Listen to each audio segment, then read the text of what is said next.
So now, hands on the board. I recommend you to bring all of the images you have collected on your workspace. This really helps visualize what you have, what you want to use, and what you don't want to use. The second thing you should do is to try to set relationships within images. Same shapes, colors, textures really go well together and reinforce your theme. For example, here I've noticed it, I have a lot of triangular geometric shapes, so I want to put all of them together just to avoid confusion in the viewer. I've also noticed that I have a lot of organic, cream-colored images, and so I did put them all together too, to create another sort of cluster in another area of my board. I also saw that I have an abstract image that might be perfect as a background. So you might want to enlarge those kind of images just to have a lovely element that ties everything together. Of course, then you will play with the opacity just to make it real subtle, not to compete for attention with all of the other elements that you have on your board.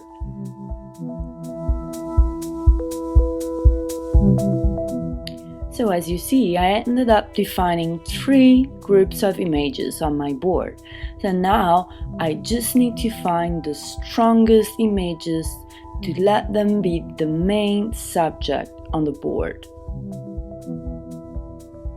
It is really a long process and it's not easy.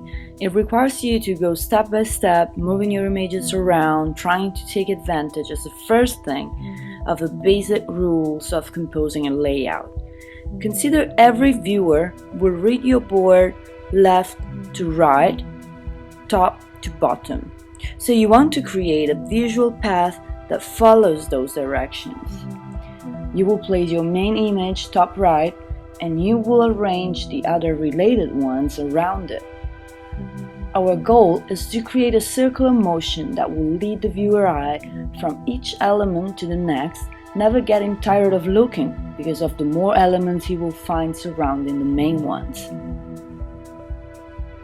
Another basic rule of layout is bigger elements communicate better than smaller ones. Proportion within different images is crucial then for an effective communication. When you think you have the main subject of your board, you want to make it big then.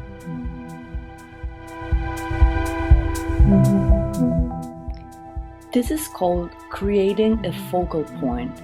One board may have several focal points, clearly defined by some negative space and usually placed following diagonals to facilitate the viewer to navigate around different ideas.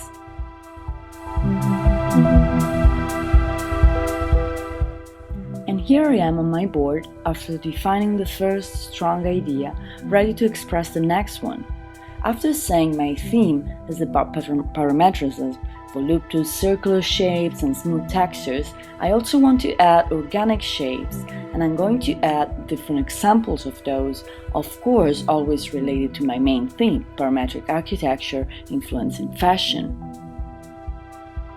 I'm then adding this amazing detail from an Iris Van Herpen creation, paired with the interior of a building, I suppose an auditorium, together with an object project for rapid prototyping and some parametric hand sketching, which I thought it was kind of cool.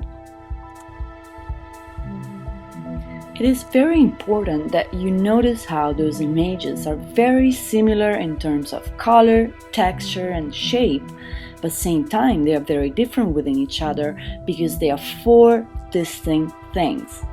This is what makes a board successful, expressing a concept, bringing evidence of it in different products to reinforce how strong it is. See how my board is beginning to get its shape. Please note how I will place the second group of images in a diagonal and how this will make it easy for you to look through. The process of fine-tuning a board is almost never ending. Be prepared to review even a 1-hour work in order to achieve a better result.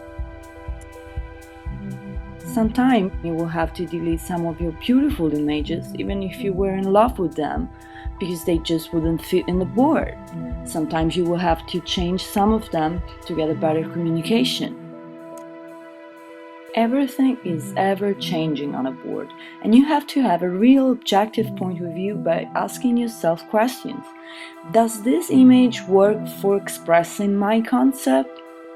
Is it something I do really need here? Sometimes beautiful and right are not the same thing, and what is beautiful, it's not always right for a board. The purpose of a board is communication. It's like writing a tale. It has to have a plot. There's a main character, and we have to describe where he lives and how, what will happen to him in different contexts, and how the story will end. Our main character on a board is our forecasted concept. We want to show how this concept develops in different products and in different fields, and we want to show all of its characteristics such as color, shape, texture, silhouette, and its possible future developments.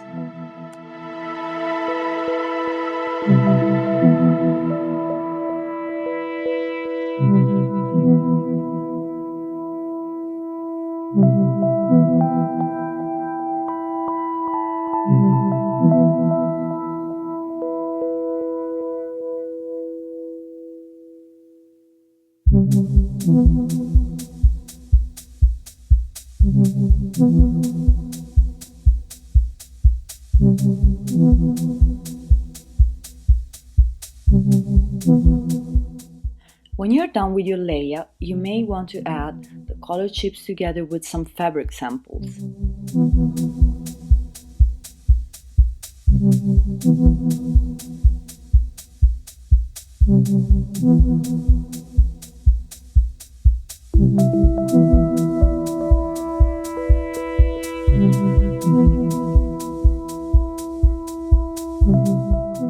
The trick you have to keep in mind is always create gradients, color-wise and texture-wise.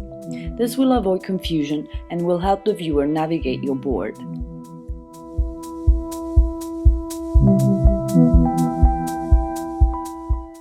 Those are, of course, a very few basic guidelines for creating concept boards. It takes a long time to get experience with it, as much as it would take a long time to learn how to write a poem or to compose a song. But when you learn the whole process, if you're a designer of any field, you will always use them as one of the most effective tools for creating and communicating your ideas.